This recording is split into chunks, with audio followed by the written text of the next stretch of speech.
एक जनसेवक, एक लोकनेता जर सुरक्षित नसेल तर शहरातल्या नागरिकांच्या समोर प्रश्नचिन्ह राहतं की आपण कसे सुरक्षित, असुरक्षित अशी भावना त्यांच्या मनात होते.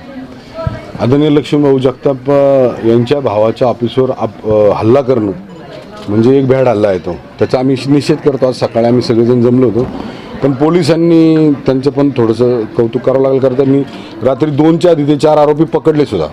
आम्ही आता 5 वाजता निवेदन देतो की याच्या मागचा खरा सूत्रधार किंवा याच्या मागचं खरं षडयंत्र काय हे लोकांपुढे येऊ द्या.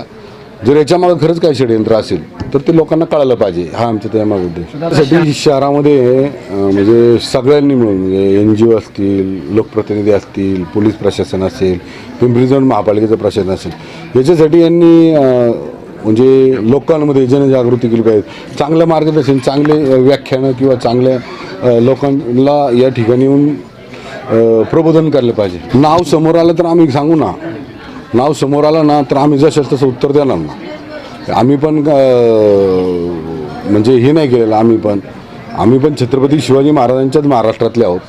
आम्हाला जर लोकांना 2 हातानं नम्रतेने नमस्कार करता येतो तर आमच्यावर कोणी उघडला त्याचा हात पण आम्ही व्हिडिओ पाहण्यासाठी सबस्क्राईब करा, बेल आयकॉन दाबा आणि पहा महाराष्ट्र न्यूज.